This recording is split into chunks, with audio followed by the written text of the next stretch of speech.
All right, great. Starting off chapter 2 of MA here and get a good understanding about the topic of cost accounting. So we look into various costs here. The name of the chapter here, as you can see, classification of cost, and we will be focusing on cost in a lot more detail. Starting off here, let's get a strong idea about all the topics here. First of all, the topic that we start off is analysis of cost. Analysis of cost is the first topic that we are looking into.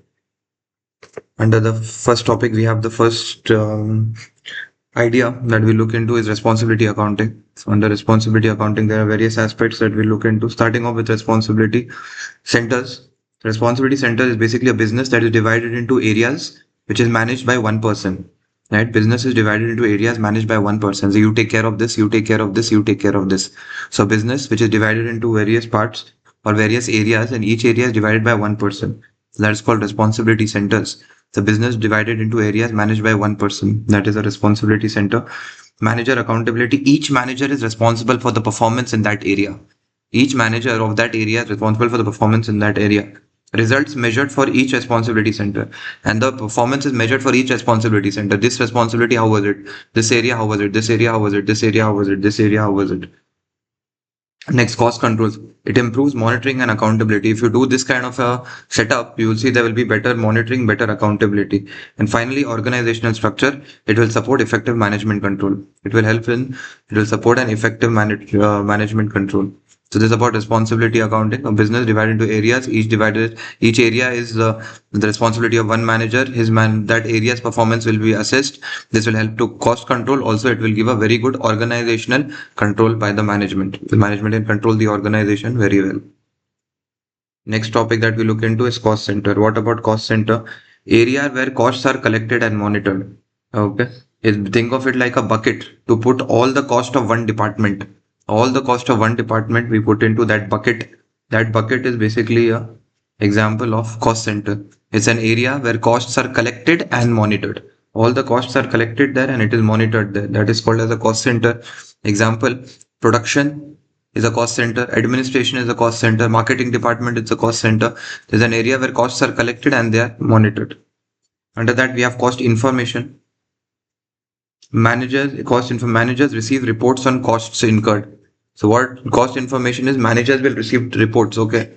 For marketing, it costed this much. For salary, it costed this much. For buying laptop, it costed this much. For running the ad, it costed this much. Managers will receive a report on the cost that is incurred. Next, we have cost target. So whatever cost has incurred, we judge it against the cost target. Against the target, we judge the cost. Against the target, we will be judging the cost. And why we do all these things? Because it controls and reduces the operating cost. It helps us to understand where we are incurring extra cost than we need to incur. Where are we incurring extra cost? And then we can improve in the future. That is cost center. Next, we'll look into is revenue center. What about revenue center? When I talk about revenue center, first is sales responsibility. This particular center is only responsible for generating revenue only, right? It's responsible for generating revenue only. That's the only job, generate revenue. Generate area of the business responsible only for generating revenue. Okay. So managers are evaluated on the sales achieved. In this particular area, whoever the manager is of this area, his performance will be assessed based on how much sales he generated. A regional example, often based on geographical sales area, right? It is based on geographical sales area, right? There's a Bangalore sales team, right? You can get Bangalore is one area, regional area. Karnataka would be a bigger area. Then Mumbai is another area.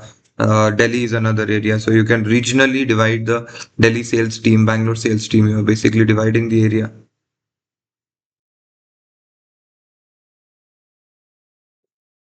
Okay, that is about this.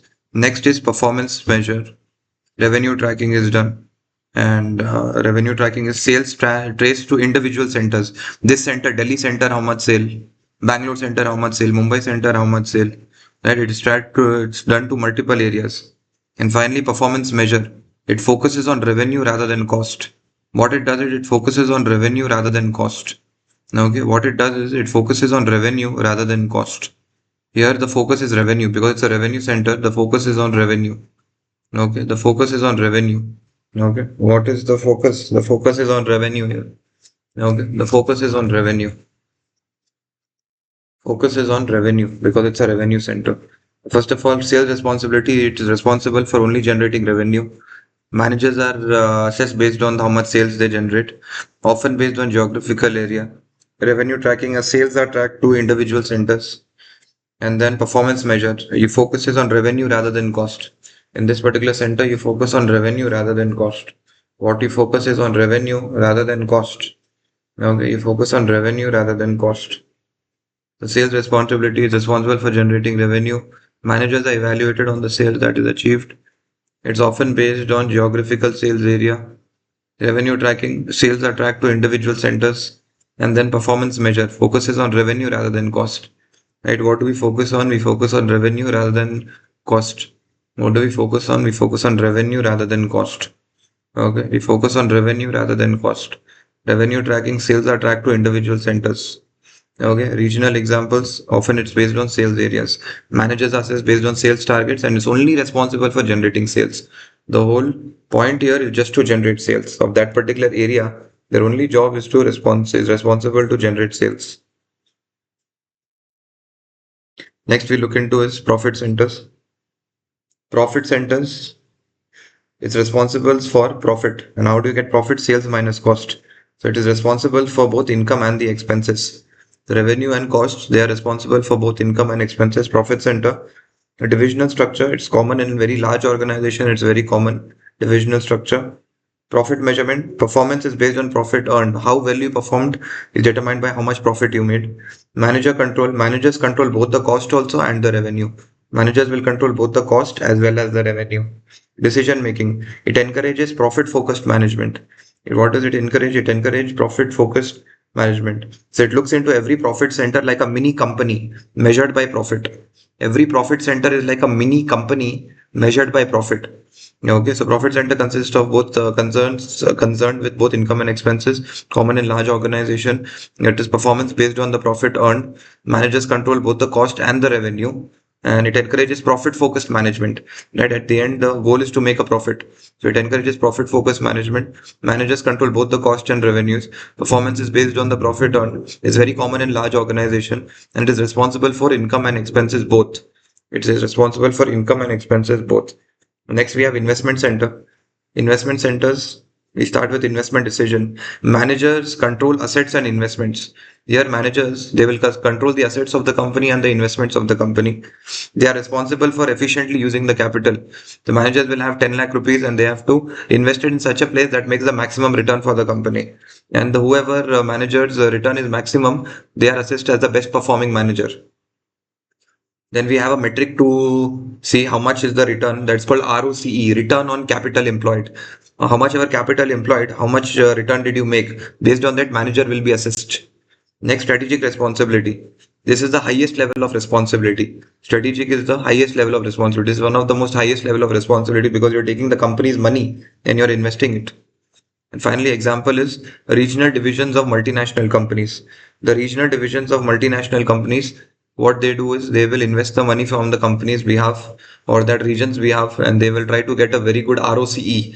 The division that gets the highest ROCE, that manager is called as the best performing manager, right? So basically here they are just concerned with investing the company's money and ensuring they get a very high ROCE. It's a very high responsibility. In case of profit and center, it was both income and expenses, and it encourages profit driven management.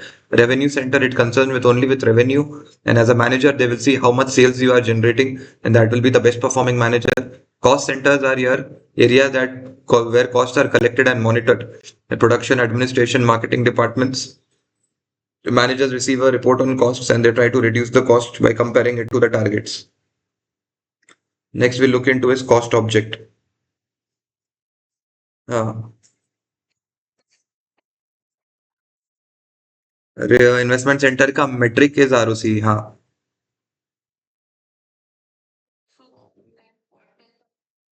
हाँ मतलब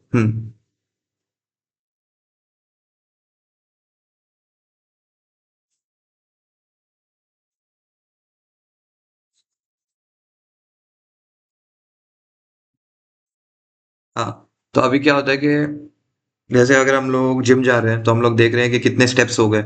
कुछ लोग steps देखते हैं, कुछ लोग देखते हैं कितना कैलोरीज बर्न हो गया। जब हम जिम जा रहे हैं 1 घंटे के लिए अगर आप वर्कआउट करते हो तो आप देखते हो कि या तो आपके कितने कैलोरीज बर्न हो गए, या तो आपने कितने स्टेप्स कर लिए वाइल योर वर्कआउट। तो वन वे ऑफ मेजरमेंट कि आपने जिम आपका कितना अच्छा रहा could be steps. One way of measuring कि आपका जिम कितना अच्छा रहा could be the number of amount of calories you have burned. Similarly आप जब पैसा इन्वेस्ट करते हो, बहुत सारे मेजर्स हैं किसके बेसिस पे आप असेस कर सकते हो कि आपका इन्वेस्टमेंट अच्छा रहा या इन्वेस्टमेंट अच्छा नहीं रहा। तो उनमें से एक है ROCE, return on capital employed, कि आपने जितना भी कैपिटल एम्प्लॉयड किया उसमें आपको कितना रिटर्न मिला। तो और जो मेजर्स हैं तो वो जैसे जैसे आएंगे हम वैसे वैसे करेंगे। एट दिस पॉइंट जब हम देख रहे हैं कि मैंने पैसा लगाया, कंपनी का 10 लाख रुपया लिया और मैंने एक इन्वेस्टमेंट किया उसका, तो उस इन्वेस्टमेंट ने कितना कंपनी को बना के दिया, तो उसको बोलते हैं रिटर्न ऑन कैपिटल एम्प्लॉयड। और जो आता है वो आता है आर ओ आई होगा, रिटर्न ऑन इन्वेस्टमेंट। और होगा आर ओ ई होगा, रिटर्न ऑन इक्विटी। तो ये और भी बहुत सारे मेजर्स हैं, तो जैसे जैसे हम लोग चैप्टर अनफोल्ड होगा जो भी एमए में रेलेवेंट है तो वो सारे आते रहेंगे। बट एट दिस पॉइंट जब आरओसी की बात करूं, तो आरओसी का बस ये मतलब होता है कि जो भी आपने कंपनी का पैसा इन्वेस्ट किया उसमें आपने कितना कमाया, that is called ROCE, return on the capital that you have employed. तो जो हाँ,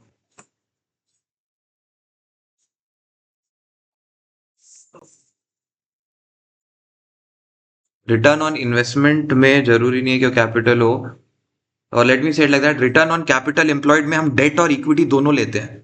रिटर्न ऑन इन्वेस्टमेंट में आपने बस जिस भी टूल में लगाया है उसकी बात होगी। जैसे फॉर एग्जांपल आपने सिर्फ कहीं लोन दिया आपने किसी को, तो रिटर्न ऑन इन्वेस्टमेंट होगा सिर्फ उस पर्टिकुलर लोन पे आपने कितना कमाया। रिटर्न ऑन कैपिटल एम्प्लॉयड आपने जितने सारे कर रखे हैं सब मिला के आपने कितना कमाया। So return on capital employed is a more accumulated figure. Return on investment generally एक स्टैंड अलोन इन्वेस्टमेंट में आपने कितना कमाया वैसा देखा जाता है।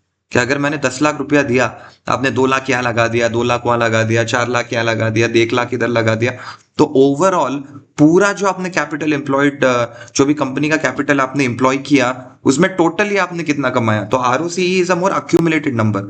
आरओआई की मैं बात करूं तो वो एक स्पेसिफिक इन्वेस्टमेंट पे जाता है, जो आपने एक कंपनी में 2 लाख लगाया ना उस पे कितना कमाया। तो return on investment is a more individual investment figure, ROCE is a more accumulated money invested figure.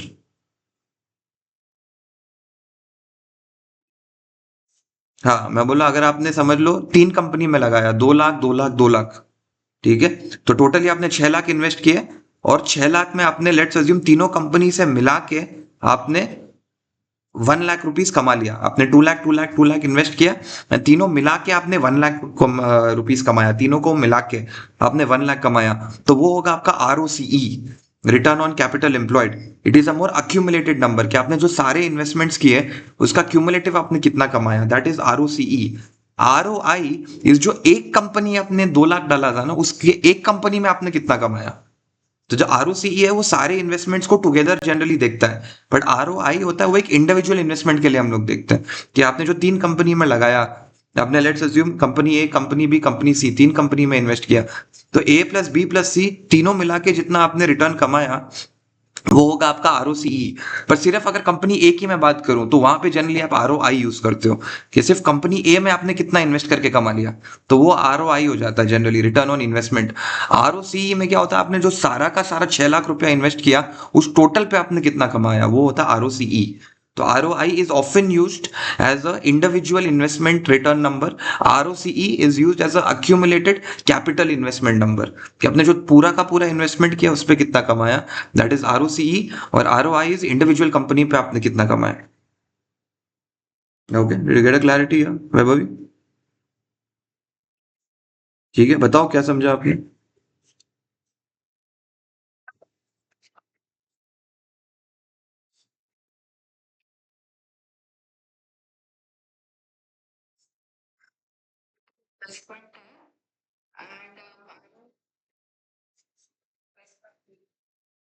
एक अक्यूमुलेटेड है, एक स्पेसिफिक है। ठीक है, ठीक है, तो चलो मैं थोड़ा कॉन्फिडेंस कम लग रहा है मेरे को।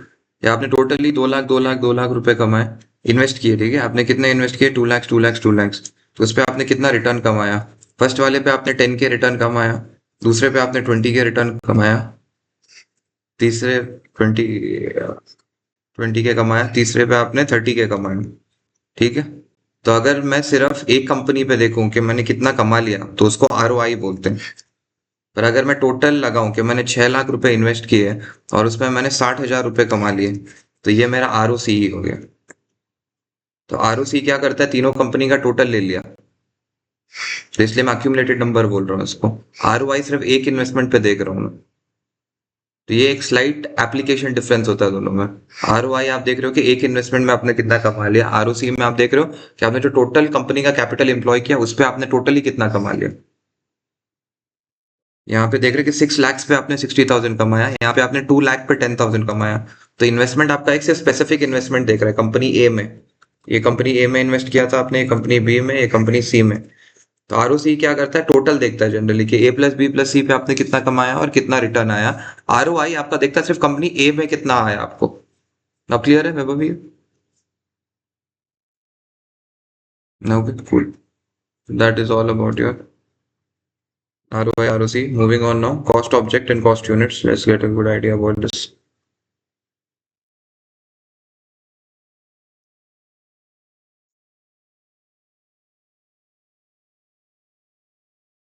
सबसे पहले अगर cost object की मैं बात करूं, that how do we understand cost object? Cost object is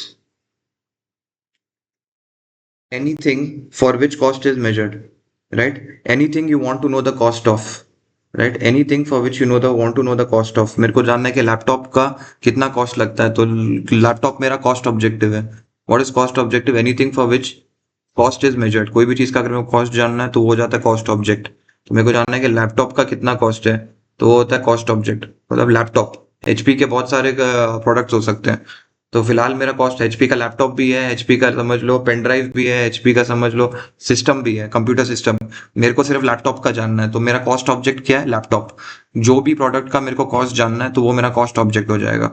anything for which a cost is measured, right? जिसका भी अगर लैपटॉप के सारे जो भी कॉस्ट देखने हैं मेरे को, तो लैपटॉप मेरा कॉस्ट ऑब्जेक्ट हो जाएगा। जिसका भी मेरे को कॉस्ट जानना है, एप्पल का आईफोन भी है, मैकबुक भी है, आईपॉड भी है, मेरे को सिर्फ आईपॉड के बारे में जानना है तो मेरा कॉस्ट ऑब्जेक्ट आईपॉड है। मैक नहीं है, आईफोन नहीं है, मेरे को सिर्फ आईपॉड के बारे में जानना है, कॉस्ट ऑब्जेक्ट। कॉस्ट यूनिट क्या होता है? Cost unit is the unit of product और सर्विस बीइंग कॉस्टेड। तो उस ऑब्जेक्ट का एक यूनिट को कॉस्ट यूनिट बोलते हैं। उस ऑब्जेक्ट का एक यूनिट को कॉस्ट यूनिट बोलेंगे। तो लैपटॉप मेरा कॉस्ट ऑब्जेक्ट हो जाएगा, एक सिंगल लैपटॉप मेरा कॉस्ट यूनिट हो जाएगा। तो अगर मैं बोलूंगा कि आपका कॉस्ट ऑब्जेक्ट क्या है, आप बोलोगे लैपटॉप यूनिट कॉस्ट क्या है, कि कोई एक यूनिट की कॉस्टिंग कितनी है, तो आप मेरे को जो भी अमाउंट बताओगे। तो कॉस्ट यूनिट का मतलब होता है एक यूनिट बनाने का कितना कॉस्ट है, एक unit. One unit of cost object is called as cost unit. Okay, तो ऑब्जेक्ट हो गया वो पर्टिकुलर प्रोडक्ट, यूनिट हो गया उसका एक। हाँ।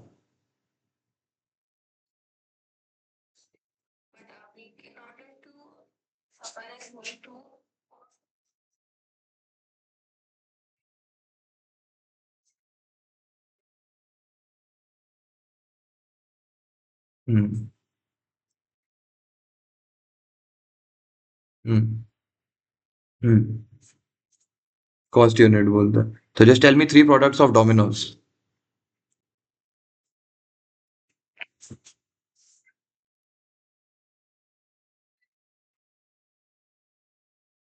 Very good.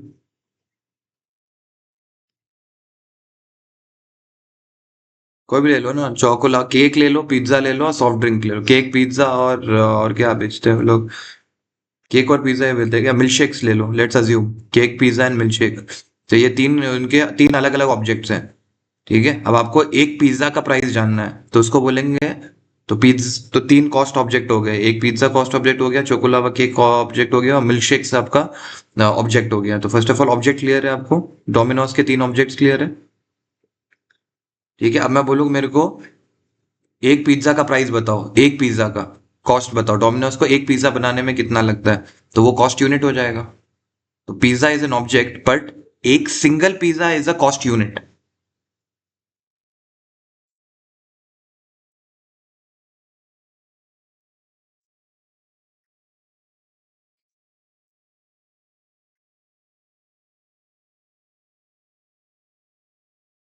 One pizza. नहीं, यूनिट मतलब एक सिंगल पीस। यूनिट मीन्स एक single piece, that's it. Object pizza है, एक सिंगल पिज्जा को हम लोग कॉस्ट यूनिट बोलते हैं। Cake, choco lava cake cost object है, एक सिंगल को चोकोलावा केक को कॉस्ट यूनिट बोलते हैं। मिल्कशेक कॉस्ट ऑब्जेक्ट है, एक सिंगल मिल्कशेक को कॉस्ट यूनिट बोलते हैं। ठीक है, वन सिंगल पीस उसको कॉस्ट यूनिट बोलते हैं। द एंटायर कैटेगरी उसको ऑब्जेक्ट बोलते हैं। कैटेगरी को ऑब्जेक्ट बोलते हैं, एक सिंगल पीस को, उस कैटेगरी के एक सिंगल पीस को हम लोग यूनिट बोलेंगे। IPhone is a category, it is an object, but cost of one single iPhone is called as a cost unit. ठीक है, तो एक का आंसर होगा आईफोन, दूसरे का आंसर होगा 1,50,000 या जितने का भी बनता है।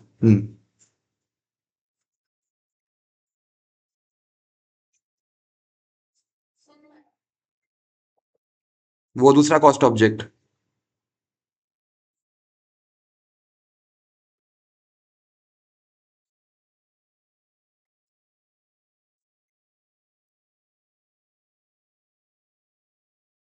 करेक्ट।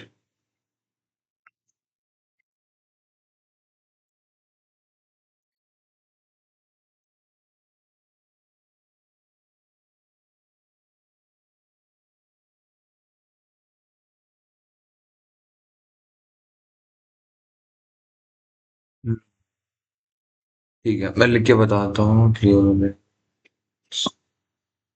एक कंपनी ले लेते हैं एप्पल। एप्पल के 3 प्रोडक्ट्स ले लेते हैं। सबसे पहला प्रोडक्ट है अपना मैकबुक, दूसरा अपना प्रोडक्ट है आईफोन, तीसरा अपना प्रोडक्ट है आईपॉड। ठीक है, सेम डोमिनोज का एग्जांपल ले लेता हूँ।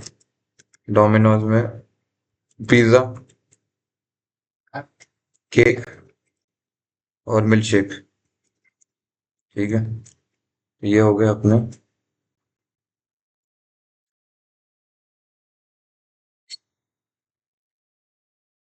ये 2 कंपनी हो गए और ये सारे उसके कॉस्ट ऑब्जेक्ट्स हो गए।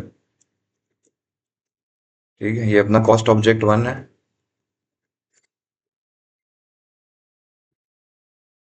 ये अपना कॉस्ट ऑब्जेक्ट 2, ये cost object 3 for 2 different companies. Cost object 1, cost object 2, cost object 3, बस। ठीक है, तो all the pizzas included, small size, medium size, सब एट द एंटायर कैटेगरी, उसको हम लोग कॉस्ट ऑब्जेक्ट बोलते हैं। अभी clear with cost object? What is a cost object? ठीक है, ये सब कॉस्ट ऑब्जेक्ट है। ये सब जो अलग अलग कैटेगरीज ऑफ प्रोडक्ट्स है, ये सब कॉस्ट ऑब्जेक्ट है। ठीक है, अंडर दिस कॉस्ट ऑब्जेक्ट अगर मैं एक यूनिट देखूं, अगर मैं एक यूनिट देखूं, सॉरी, अगर मैं एक यूनिट देखूं, वन सिंगल, ठीक है, पहले तो एक कॉस्ट ऑब्जेक्ट हो गया। अब मैं अगर मैकबुक का एक यूनिट बोलूं, वन मैकबुक, ठीक है, one unit of MacBook, one unit, एक सिंगल मैकबुक का प्राइस कितना है? One one unit of Mac means, one unit means एक single Mac, one unit of Mac. Next मैं बोलूं one single iPhone, one unit means one single iPhone. मैं बोलूं one single iPod, one single iPod, one unit of iPod. ठीक है, यहाँ पे मैं बोलूं वन पिज्जा, यहाँ मैं बोलूं वन केक, यहाँ मैं बोलूं वन मिल्क शेक, वो होता है अपना कॉस्ट यूनिट। ये हो गया cost units. Okay, so we understood cost object and we understood cost unit. We understood cost object and we understood cost unit. Cost object, cost unit. Cost object में क्या आता है कि वो कैटेगरी है, कॉस्ट यूनिट मतलब एक single piece उसका, वो हो गया cost unit. Is it clear है भाई? कैटेगरी को ऑब्जेक्ट बोलते हैं, उसके एक सिंगल यूनिट को यूनिट बोलते हैं, कॉस्ट यूनिट, बस। So this is about our cost object and our cost unit. So cost object, anything for which cost is measured is cost object. Cost unit is the single unit under the cost object. Examples are product, service, department, hotel, room. There can be various examples. Cost measurements. It is used to calculate the product. It's used to calculate cost measurement. अगर बोलो used to calculate the कोई भी product हो या service हो उसका cost, तो उसको calculate करने में, उसका calculate करने के लिए cost measurement काम आता है। और purpose क्या है इसका? ताकि हम लोग प्राइसिंग का डिसीजन ले सके, विच सपोर्ट्स प्राइसिंग के। अगर कॉस्ट पता होगा तो मैं उसको प्राइस कर पाऊंगा, और डिसीजन मेकिंग में भी मदद करेगा। अगर कोई चीज का मेरे को कॉस्ट पता है, अगर कोई चीज का मेरे को कॉस्ट पता है, तो फिर मैं उसकी प्राइसिंग बेटर कर पाऊंगा और डिसीजन मेकिंग बेटर कर पाऊंगा। अगर कोई भी चीज का मेरे को कॉस्ट पता है, तो मैं उसकी प्राइसिंग बेटर कर पाऊंगा, और अगर मेरे को उसका कॉस्ट पता है तो उसके रिलेटेड मैं डिसीजन मेकिंग बेटर कर पाऊंगा। The first is cost object. It's the category of product of whose cost we are trying to find. Cost unit is one unit of that particular category. It could be for a product, it could be a service, could be for a department, it could be for a hotel room. Next, cost measurement. Cost measurement is used to calculate the product or service cost. And why do we want to calculate the cost? So that we can set the price and also for decision making. So that we can set the price and also for decision making. So this is all about the हाँ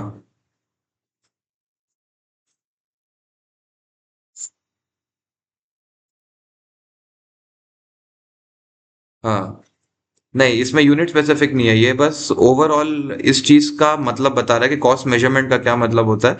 कि ये cost measurement is a process of calculating the product और the service cost. अब आप unit भी कर सकते हो, अब आप टोटल, बस उस प्रोसेस का नाम ये है ना। जैसे फोटोसिंथेसिस एक प्रोसेस का नाम है, अब वो एक फ्लावर से रिलेटेड नहीं है और एक प्लांट से रिलेटेड नहीं है या सारे प्लांट से रिलेटेड नहीं है, वो बस फोटोसिंथेसिस एक प्रोसेस का नाम है। इवेपोरेशन एक प्रोसेस का नाम है, 1 लीटर पानी या 100 लीटर पानी वो नहीं बताया गया, है ना। तो इसमें यूनिट से फर्क नहीं पड़ता, बस प्रोसेस का नाम है। ठीक है, so that is about this. Now moving on, now cost card. Cost card क्या होता है? Cost card is basically cost unit, cost card। ये एग्जांपल है कॉस्ट कार्ड का। ये एक कार्ड होता है जिसमें सारा कॉस्ट लिखा हुआ रहता है। So let me just explain one one part of it. तो कॉस्ट कार्ड के अंदर हमको cost breakdown, we get the cost breakdown, it summarises all the production cost. All the production cost is summarised. Cost breakdown रहेगा, it summarises all the production cost. तो first we have direct cost. Any cost directly incurred on the product, उसको बोलते हैं direct cost. जो भी cost product को देख के पता चल जाए उसको बोलते हैं direct cost.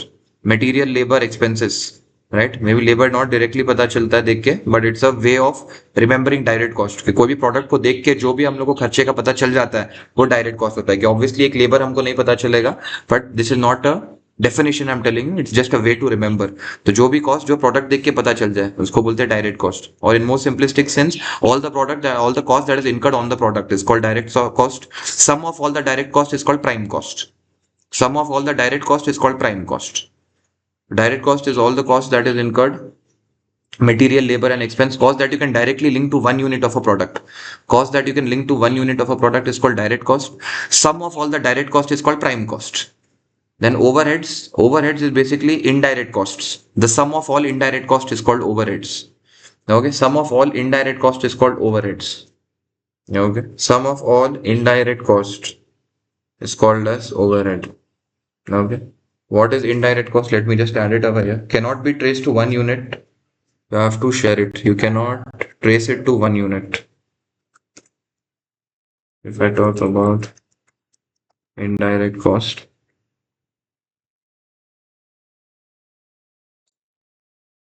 cost that help make products,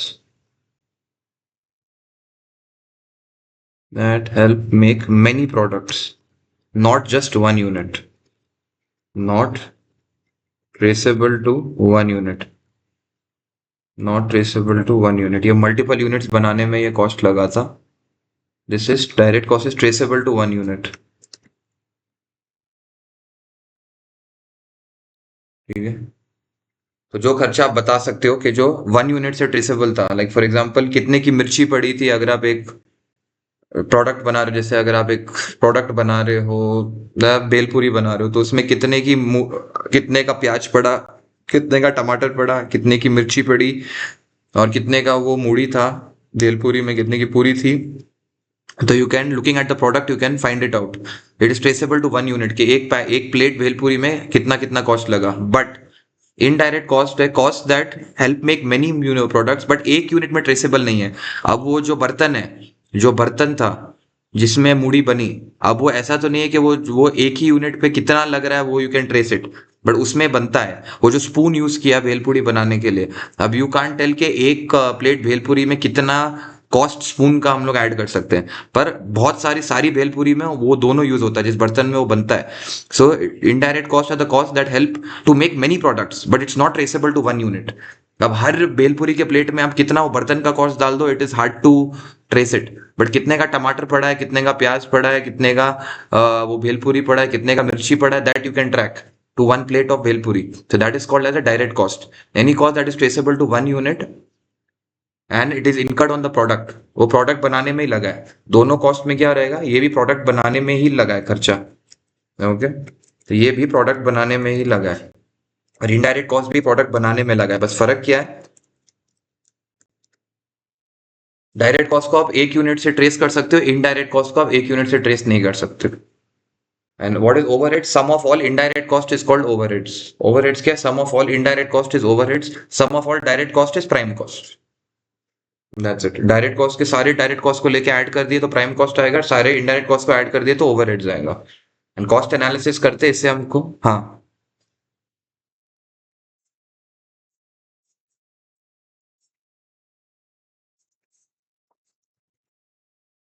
हम्म।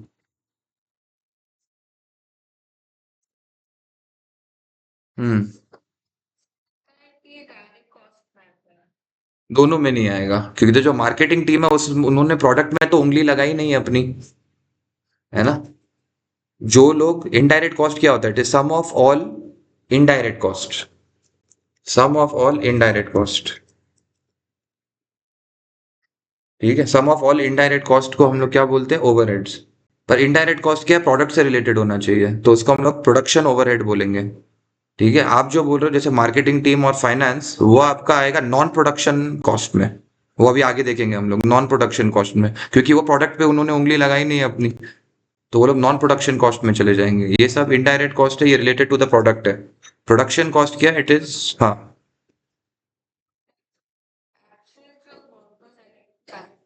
हाँ।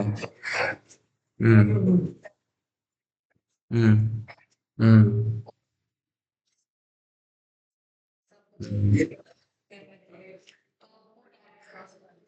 हाँ।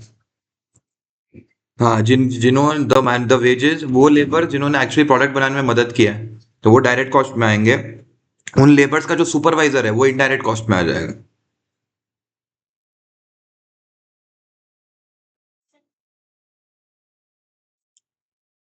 Will be there in which cost, direct cost, yes. वो इनडायरेक्ट में आएगा, पर जो प्रोडक्शन टीम है वो डायरेक्ट में आएगी। वो सब नॉन प्रोडक्शन कॉस्ट में आएगा क्योंकि वो लोग मैन्युफैक्चरिंग प्रोसेस से रिलेटेड नहीं है वो। ठीक है, वो अभी आगे बढ़ेंगे। ठीक है, so that is about this direct cost. Add everything up, you will get the prime cost. Indirect cost, you add everything up, you will get the overheads. And cost analysis, it helps to calculate the product cost. Cost analysis, it helps to calculate the product cost. Cost breakdown, it summarizes all the production cost. Cost breakdown, it summarizes all the production cost. Hmm.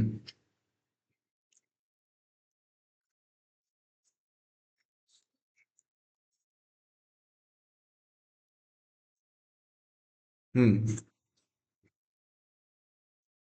हाँ, तो ये हम लोग पढ़ेंगे जब वो आएगा topic. मतलब देखो कॉस्ट कार्ड में सब होता है। हाँ। नहीं, ये एक खाली एक एग्जांपल दिया हुआ है आपको कि कॉस्ट कार्ड कैसा होता है इन जनरल।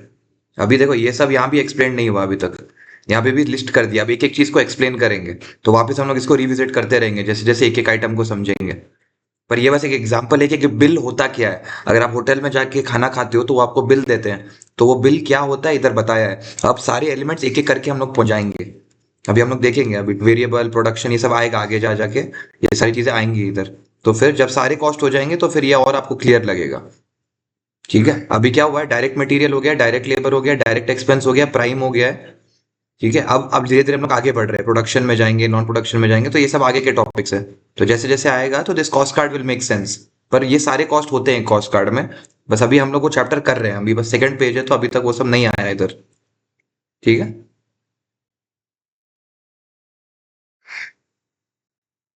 मैं वो भी आवाज आ रही है मेरी। ठीक है। रिस्पॉन्सिबिलिटी अकाउंटिंग हो गया, कॉस्ट सेंटर हो गया, रेवेन्यू सेंटर हो गया, प्रॉफिट सेंटर हो गया, इन्वेस्टमेंट सेंटर हुआ, कॉस्ट ऑब्जेक्ट हो गया, कॉस्ट कार्ड हो गया। अब धीरे धीरे हम लोग आगे बढ़ रहे हैं और जैसे जैसे हम लोग आगे बढ़ेंगे you will see all of these cost will be completed. ठीक है, चलो स्टार्ट करते हैं। Purpose of cost information. Cost information का मेन पर्पस क्या होता है? कॉस्ट इन्फॉर्मेशन का मेन पर्पस क्या होता है? Let's look into this. Cost information की मैं बात करूं तो उसका मेन पर्पस क्या होता है?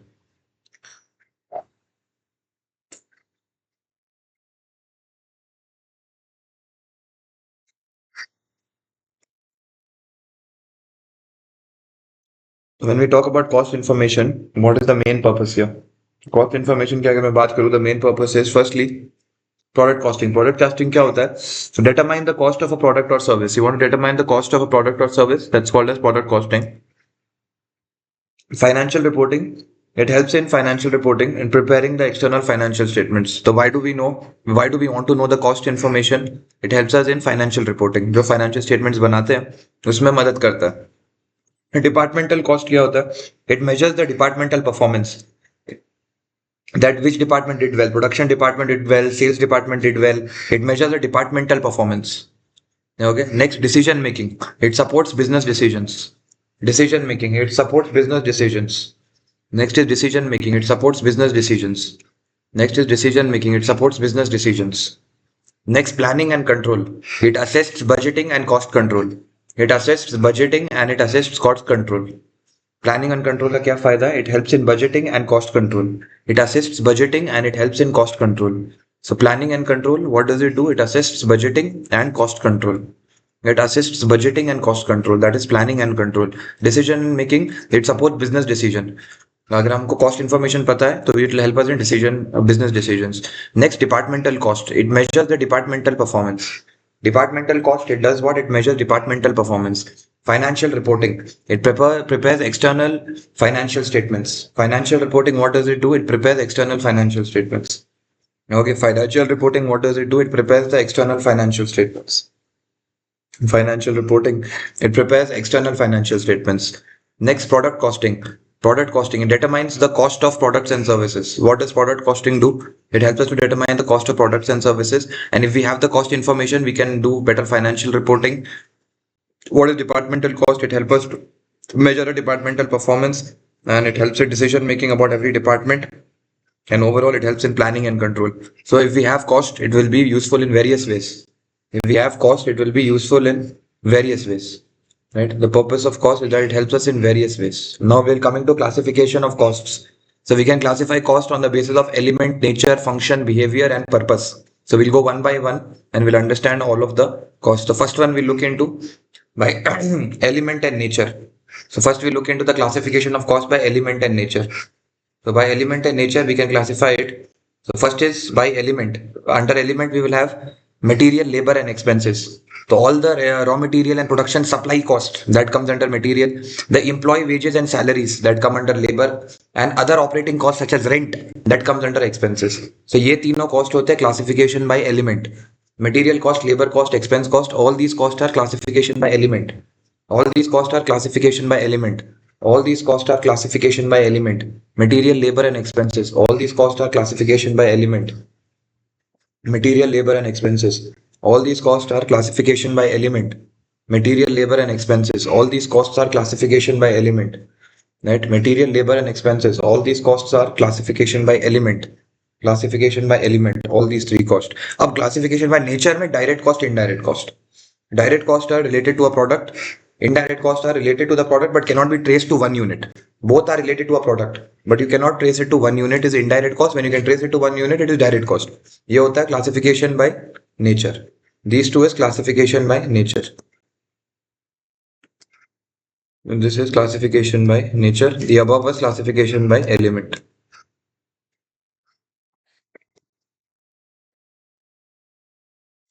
Hmm. Hmm. Expenses. Indirect cost. अगर आप एक एक यूनिट में उसको आप ला सकते हो तो वो डायरेक्ट कॉस्ट है, और नहीं ला सकते हो तो इनडायरेक्ट कॉस्ट है। तो generally machinery will come under your. Hmm. हाँ, exact.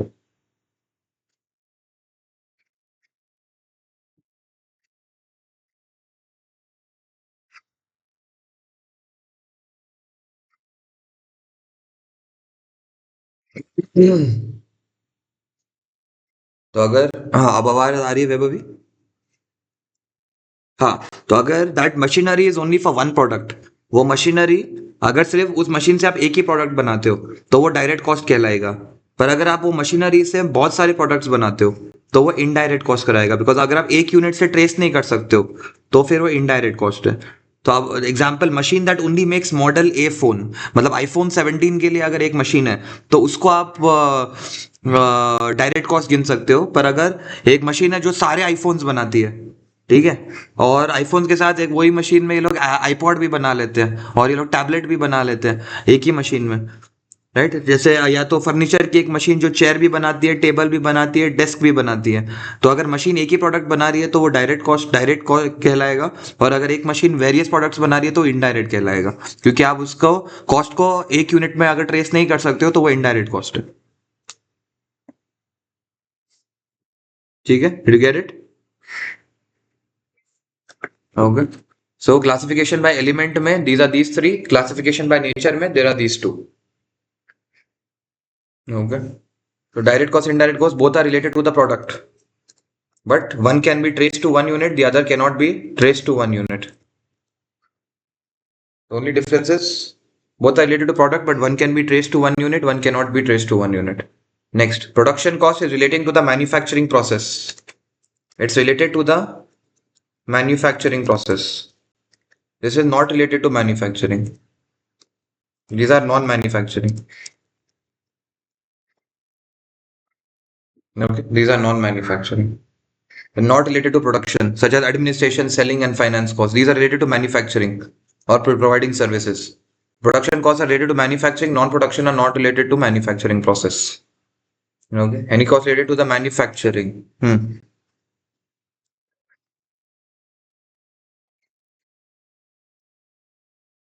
The head of production. हाँ, तो अगर आप हेड ऑफ प्रोडक्शन में देखोगे तो वो प्रोडक्शन प्रोसेस का हिस्सा है, वो शायद प्रोडक्ट का हिस्सा नहीं रहेगा। ठीक है, वो शायद प्रोडक्ट बनाने में नहीं आ रहे हैं, पर वो ओवरऑल लोगों को मैनेज कर रहे हैं। ठीक है, तो अगर आप वो ओवरऑल प्रोसेस, हम्म नहीं ठीक है, मैं बस आपको क्लैरिटी दे रहा हूँ इसका। पर अगर प्रोडक्शन की मैं बात करूँ, जो हेड ऑफ प्रोडक्शन है वो इनडायरेक्ट कॉस्ट में आएगा। वो इनडायरेक्ट कॉस्ट में क्यों आएगा? क्योंकि देखो, पहले तो वो डायरेक्टली प्रोडक्ट बना नहीं रहा है, बट यू है रिलेटेड प्रोडक्ट से ही, they are related to the product also. तो ये जो सारे इनडायरेक्ट कॉस्ट हैं तो वो इनडायरेक्ट कॉस्ट में आएगा।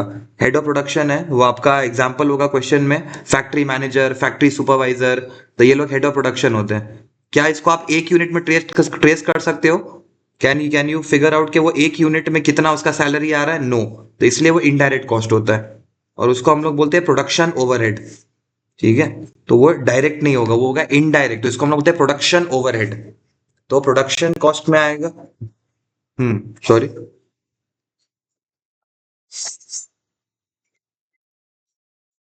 हाँ, अगर बाय फंक्शन में प्रोडक्शन में आएगा, अगर बाय नेचर में ही इनडायरेक्ट में आएगा। हाँ, अगर मैं आपको बोलूं कि आपको बताना है कि हेड ऑफ प्रोडक्शन किस में का आएगा, कि अगर आप हेड ऑफ प्रोडक्शन में आएगा, कि अगर हेड ऑफ प्रोडक्शन है एक सेकंड। हाँ, अगर मैं आपको बोलूं कि अगर आपको अभी देखना है कि ये किस कॉस्ट में आएगा, कि देखो सबसे पहले हमने डिस्कस किया कि ये इनडायरेक्ट कॉस्ट में आएगा। इनडायरेक्ट कॉस्ट में क्यों आएगा? क्योंकि ये डायरेक्टली प्रोडक्ट तो बना नहीं रहा है, ठीक है, पर ये डायरेक्टली इसका हाथ प्रोडक्ट में लग नहीं रहा है, बट ये, तो इसको हम एक यूनिट से ट्रेस नहीं कर सकते। तो ये हम लोग ने बोला कि ये आएगा अंडर योर, हाँ। तो अगर मैं हेड ऑफ प्रोडक्शन में देखूं तो इसको हमने बोला कि ये आएगा पहले इनडायरेक्ट कॉस्ट में, ठीक है, और ये ऑपोजिट नहीं है, तो ये क्या रहेगा? दोनों में आएगा। कौन से में आएगा? दोनों में आएगा, ये इनडायरेक्ट कॉस्ट में भी आएगा। तो इनडायरेक्ट और production are not opposite, they always work together. ठीक है, तो ये कहाँ पे आएगा? सबसे पहले इनडायरेक्ट कॉस्ट में आएगा, और फिर ये प्रोडक्शन कॉस्ट में आएगा, दोनों में आएगा। इनडायरेक्ट में क्यों आएगा? क्योंकि ये आप जिसका सैलरी है वो डायरेक्टली आप इसको एक यूनिट से ट्रेस नहीं कर सकते, पर ये पूरा प्रोडक्ट से रिलेटेड है। और प्रोडक्शन कॉस्ट में इसलिए आएगा क्योंकि ये मैन्युफैक्चरिंग से रिलेटेड है, तो मैन्युफैक्चरिंग की वजह से ये प्रोडक्ट बनता है। तो manufacturing and product are not opposite, they are related to each other, but manufacturing एक ब्रॉडर रेंज हो जाता है, प्रोडक्ट एक नैरो रेंज हो जाता है। तो ये जो प्रोडक्शन हेड है, तो इसका प्रोडक्शन कॉस्ट में आएगा क्योंकि ये मैन्युफैक्चरिंग से रिलेटेड है, और प्रोडक्ट में भी आएगा क्योंकि ये इनका जो काम है वो इनडायरेक्टली प्रोडक्ट में भी यूज आता है। तो इसीलिए मैन्युफैक्चरिंग और इनडायरेक्ट दोनों में आएगा, क्योंकि देखो manufacturing is the process, product is the output. तो at the end of the day दोनों प्रोसेसेस कनेक्टेड है, बट क्या है कि प्रोडक्ट क्या है वो थोड़ा सा मैन्युफैक्चरिंग, जो प्रोडक्शन कॉस्ट है जो मैन्युफैक्चरिंग से रिलेटेड है वो थोड़ा सा ब्रॉडर है, तो उसमें और भी कॉस्ट आ जाते हैं। पर जो इनडायरेक्ट कॉस्ट है वो जस्ट प्रोडक्ट से रिलेटेड है। तो ये जो हेड की सैलरी है वो प्रोडक्शन में भी आएगा because she is related to the manufacturing process, और ये इनडायरेक्ट में भी आएगा क्योंकि उसका कॉन्ट्रीब्यूशन इनडायरेक्टली प्रोडक्ट में भी है। और इन दोनों को हम ऑपोजिट नहीं बोल सकते, ये दोनों एकदम सिमिलर है क्योंकि मैन्युफैक्चरिंग से ही प्रोडक्ट बनता है। अगर मैन्युफैक्चरिंग नहीं हो तो प्रोडक्ट बनेगा नहीं। तो प्रोडक्शन हेड का जो है वो प्रोडक्ट क्वेश्चन कॉस्ट में भी आएगा और ये इनडायरेक्ट कॉस्ट के अंदर भी आएगा। बस क्वेश्चन में आपको देखना है कि वो क्या क्लासिफिकेशन बोले, बाय नेचर बोले या बाय फंक्शन बोले। अगर बाय फंक्शन बोले तो आप प्रोडक्शन में डालोगे, टिक करोगे। अगर आप प्रोडक्ट बाय नेचर पूछे वो लोग तो आप इनडायरेक्ट को टिक करोगे। बट ये जो कॉस्ट है ये दोनों में आएगा बिकॉज ही और she is related to the production process, and production के एंड में प्रोडक्ट ही बनता है। ठीक है, तो प्रोडक्शन फंक्शन, इनडायरेक्ट कॉस्ट और production cost they are part of the same thing. But बस क्या, प्रोडक्शन कॉस्ट थोड़ा सा ब्रॉड है, इसमें और भी कॉस्ट आ जाते हैं। ठीक है, did you get an idea yo Vaibhavi? हाँ,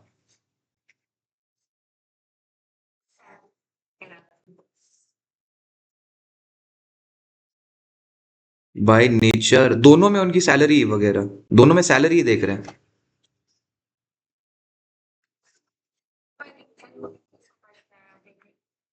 हम्म, how can I put it across? Okay, तो let me think about it, कि मैं आपको अगर ऐसे बताऊं कि आपको ऐसे बेटर पता लगेगा, कि अगर मैं बोल रहा हूँ कि कोई चीज को आप क्लासिफाई करो on the basis of their height, ठीक है, तो आप क्लासिफाई कर सकते हो on the basis of height. अगर मैं आपको बोलूंगा कोई चीज को क्लासिफाई करो on the basis of their weight, तो आप ऑन द वेट भी, तो एक ही इंसान को आप उसके हाइट के हिसाब से भी क्लासिफाई कर सकते हो, लंबा या नाटा, और एक ही इंसान को आप उसके वेट के पर्सपेक्टिव से भी क्लासिफाई कर सकते हो, मोटा या पतला। इंसान वो एक ही हुआ, पर आपका उसको क्लासिफाई करने का जरिया अलग हो गया। तो वैसे एक ही कॉस्ट को आप उसके नेचर के हिसाब से भी क्लासिफाई कर सकते हो, उसके फंक्शन के हिसाब से भी क्लासिफाई कर सकते हो, डिपेंड्स क्वेश्चन क्या है। अगर मैं वैभवी को, I can classify Vaibhavi on the basis of height, on the basis of weight, on the basis of education qualification, on the basis of gender. पर वैभवी एक ही है, पर I can classify on the basis of जो भी parameter से question पूछा गया है। वैसे कॉस्ट एक ही है, आपको किस पॉइंट ऑफ व्यू से आपको पूछा गया, आपको कैसे क्लासिफाई करना है उसको। अगर बोलेगा classify this cost on the basis of nature, classify this person on the basis of height, तो आप बोलोगे नाटा या लंबा। क्लासिफाई ऑन द वेट तो आप बोलोगे मोटा या पतला।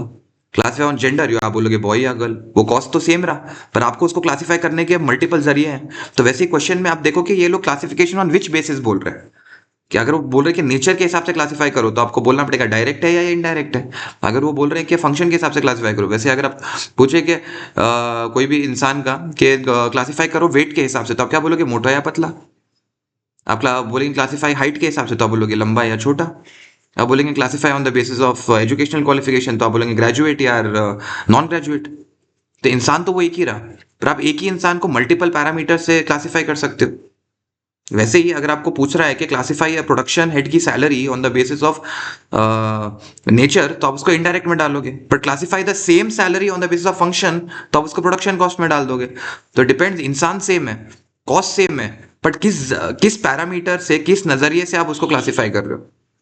ठीक है, on the base of skin tone, right, अब बोलते हैं on the base of skin tone you can classify the same person on the base of skin tone, और on the basis of height, और on the basis of weight, और on the basis of marks, और on the basis of educational qualification. इंसान वो एक ही रहा, पर आपको, आप उसको मल्टीपल पैरामीटर से आप उसको क्लासिफाई कर सकते हो। तो वैसे ही कॉस्ट एक ही है, आप उसको मल्टीपल एलिमेंट से क्लासिफाई कर सकते हो। इधर लेफ्ट साइड में देखो कि एलिमेंट के बेसिस पे कर सकते हो, नेचर के बेसिस पे, फंक्शन के बेसिस पे, बिहेवियर के बेसिस पे। तो आप मल्टीपल बेसिस पे एक कॉस्ट को क्लासिफाई कर सकते हो। सेम थिंग यहाँ पे, आप मल्टीपल बेसिस से एक इंसान को क्लासिफाई कर सकते हो, राइट। यू कैन टेल अमीर गरीब, मोटा पतला, लंबा छोटा, पढ़ा अनपढ़, राइट। तो इंसान वो एक ही रहा, पर क्लासिफिकेशन का पैरामीटर्स बहुत सारे होंगे। हाँ,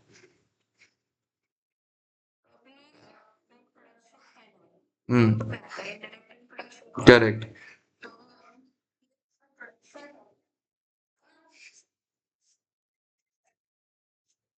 यस।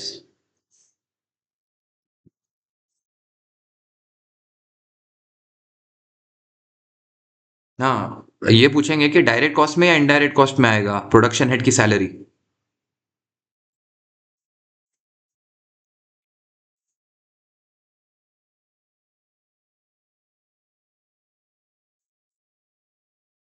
जनरली वैसे नहीं रहता है, पर जब क्वेश्चन जनरली मैं देखा हूँ कि बहुत रेयर ऐसा कोई भी क्वेश्चन आता है कि अगर मिक्सअप कर देंगे, तो अगर जब हम एग्जाम किट करेंगे और आएगा तब हम लोग और डीपर जाएंगे। अभी हम लोग सिंस कॉन्सेप्ट बिल्ड कर रहे हैं तो सरफेस लेवल पे एक अच्छा आइडिया बना रहे हैं, और जब एग्जाम किट करेंगे और ऐसे क्वेश्चन आएंगे तब उसको और डिटेल में देख लेंगे। अगर है तो, जहां तक मेरे को ध्यान है ऐसा कोई मिक्स नहीं है, बट अब इतने सारे क्वेश्चन है यार, स्टडी हब है, एग्जाम किट है, तो अगर कहीं भी ऐसा हुआ तब फिर हम लोग उसको और डेप्थ में देख लेंगे। अभी क्योंकि आप फर्स्ट टाइम इस चीज को जान रहे हो तो एक हम लोग एक क्लियर आउटलाइन बना लेते हैं, और धीरे धीरे जैसे और चीजें मैं ऐड करूंगा तो आपको पूरा पिक्चर दिखेगा, तब आपको और क्लियरली समझ में आएगा। और अगर क्वेश्चन ऐसा आया तब हम लोग उसको और उस अलग एंगल से मैं समझाने की कोशिश कर दूंगा। अभी आप क्योंकि फर्स्ट टाइम पढ़ रहे हो तो आप इसको एक आउटलाइन बना लो अपने दिमाग में कि अच्छा ठीक है, ये ऐसा होता है, ये ऐसा होता है। ठीक है, आ सकता है अगर मैं आपको बोलूँ नहीं वैभव अभी कोई भी ऐसा क्वेश्चन नहीं आएगा, then I will be wrong, अगर मैं आपको गलत इन्फॉर्मेशन दे रहा हूँ। यू नेवर नो, ऐसा कहीं ना कहीं कोई ना कोई एग्जाम किट में ऐसा क्वेश्चन हो जाएगा, है ना? तो if I am telling you कि अगर ऐसा नहीं है देन दैट इज रॉन्ग।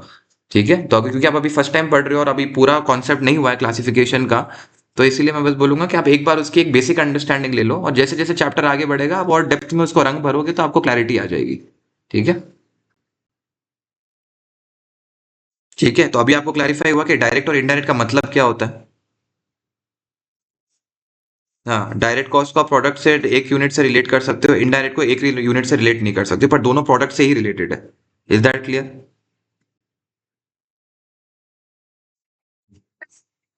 ठीक है। हाँ।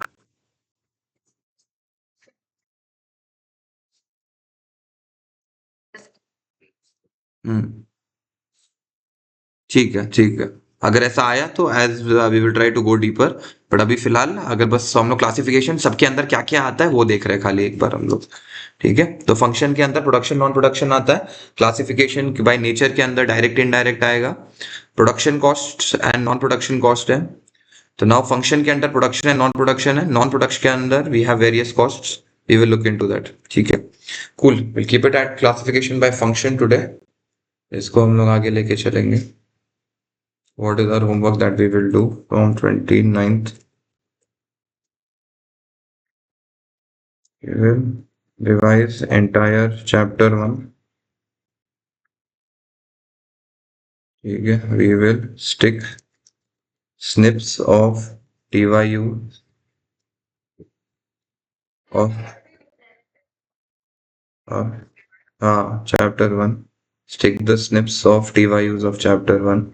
तो जैसे चैप्टर 1 है, यहाँ पे जैसे थियोरी हो गया है सारा, थियोरी के बाद यहाँ पे एक आप TYUs का क्वेश्चन और answer next to each other डाल दो, सारे TYUs का सिर्फ क्वेश्चन आंसर फोटो लेके, स्निप लेके। ठीक है, नेक्स्ट टू ईच अदर खाली।